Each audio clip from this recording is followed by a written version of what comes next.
Hey viewers, Hexcraft here. It's been a while, and let me explain. In quicker details though. Basically, since the beginning of this year, with the whole changes Riot's done with how it's doing skins and such passes, I've been back and forth on some details. For example, the question of will I be doing pass skins? I went back and forth on that. With not a video, I did cover hers, but it was so low quality that I decided to go and say, no, I don't want to cover that one, and decide that moving forward, no pass skins will be covered. Riot changed more details. They got rid of boxes, moved things here and there around with skins. So that brought the question of would legacy skins that you link through boxes be kept or not? Because at that point, only orbs could be used. However, we now have boxes back. They're also changing the passes for quality skin control, and immediately around this time as well, we also had the kind of like Super Sentai skins come out, which were pretty bad. So I was on the fence even if I want to continue doing skin videos. But then the April Fool's skins were shown off, and they were actually extremely high quality. So yes, I will be continuing the series. I just need time to figure out how it's doing things. So base point, I will not cover the skins in the past. I will still cover skins in boxes, legacy skins and all that. No prestige skins still. But yes, this is a recap video because there has been a lot of skins that have come out for champions I've covered, so look forward to probably a lot of recaps moving forward. Anyway, without further ado, let's get into it.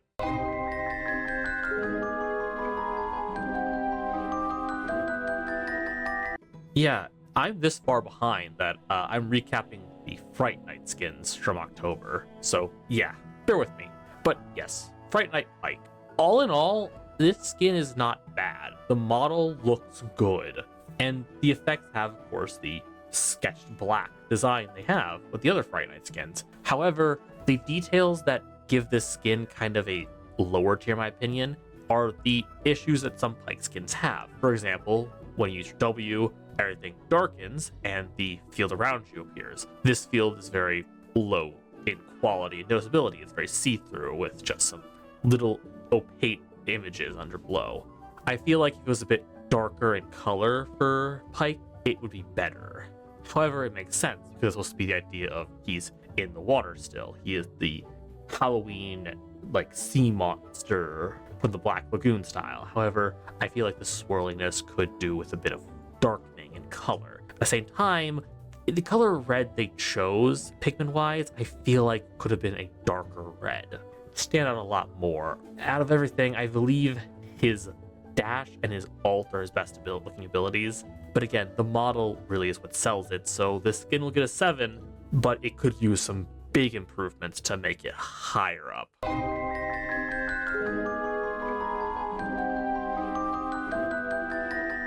Yeah, no surprise that this is probably the best of the new Fright Night skin.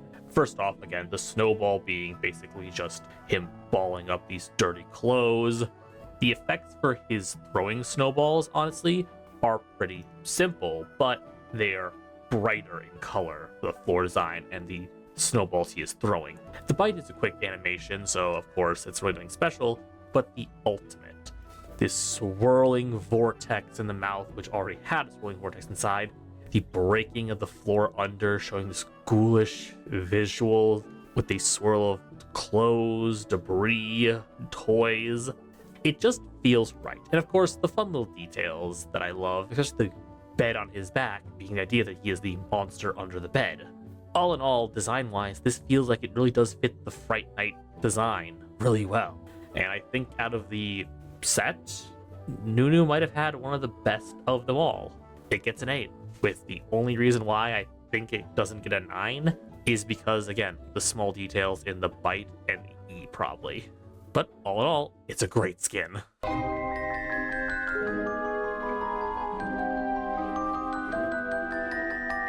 As always, they give Shaco some really good concept skins, but the only thing that holds Shaco back usually is Shaco's design. The Jack-in-the-Boxes look incredible. The actual model looks incredible. The throw of the dagger I feel like could use some work, and the disappear effect of his disappear is good, but being invisible is kind of meh. Overall, though, the kind of purple sketch design of the alt is probably by far his best ability. It is gorgeous and cool, and normally in this scenario with how any of the other stuff can be, I would give it a lower tier. But again, his model, the model of the Jack-in-the-Box, little detail effects, and how the alt looks, this skin gets a 7 just for that. You can't bring down the quality of everything else when the everything else is such high quality compared to the throwing daggers and invisibility. Again, it could have improvements, but overall, it's really good for what they gave us and the limitations they had with the design of Shaco.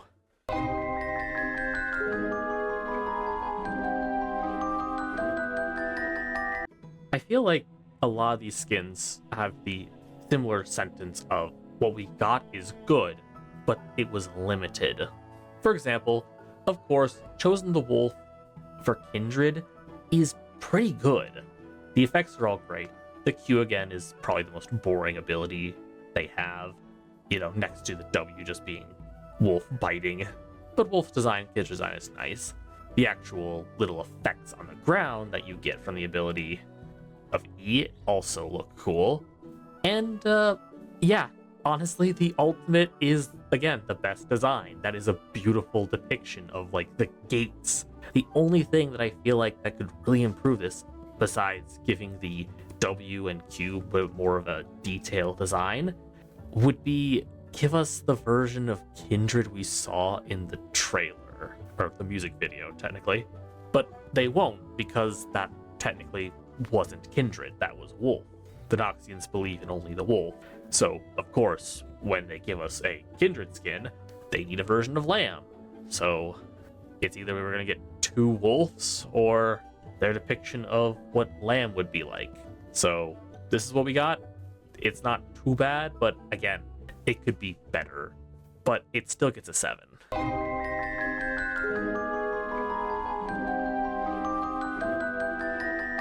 This skin is one of those skins that I feel like hits the preference requirement. And what I mean by that is, in my opinion, this skin is between 7 and 8, mainly on preference. Again, with these recaps, I do compare them to other skins that the champion has, and in comparison, we do have some better Swain skins. But this skin is not bad, just like all the other skins we've had. So far, they're not bad skins in comparison to what we already have, but they're not the best. This skin is great for what it is, being a Chosen of the Wolf. Out of the designs that are the best details, of course, the coat and the model, I would say, are a mix of designs. The kind of crown thing he has is cool and all, but the coat is amazing, and that's the biggest detail usually you notice when playing Swain. So model-wise, I'd say it's decent. The W, out of the basic abilities, is probably the best one, especially all the weapons and shrapnel, and the smoke effect. The smoke effect and the wolf head for the E is also pretty cool. Unfortunately, this is one of the few skins for Swain that I'd say that the Q actually looks Like, I think base Q would probably it's more flashy and interesting. But of course, the skin's biggest selling point and what really makes this a good skin is the alt. The line of the alt's radius being the wolves surround this smoke and dust effect. The kind of wolf mess that appears, the glowing of his arm and the markings on his body, and his wings being made of the blades and weapons that he just gets from battle. This is a really good skin, and it's more depressing because compare this to the Mordekaiser skin, who's also the whole gold and like weapons in the battlefield around him of the old beliefs of conquest. And yeah, Chosen the Wolf Swain feels more like a powerful Noxian, like old fucking tribal leader than the fucking Mordekaiser skin. All in all, like I said though, the model and the effects feel more like a preference variant, not a this is going to be an all-around good Swain skin. It feels more like a preference skin, but it's still going to be high up there, so I'd say a 7 or an 8. 8 being if you really like this concept, and 7 if you don't. Me personally, I like the concept, but I think there are still better Swain skins. So personally, say 7, but I can see the argument for it being an 8.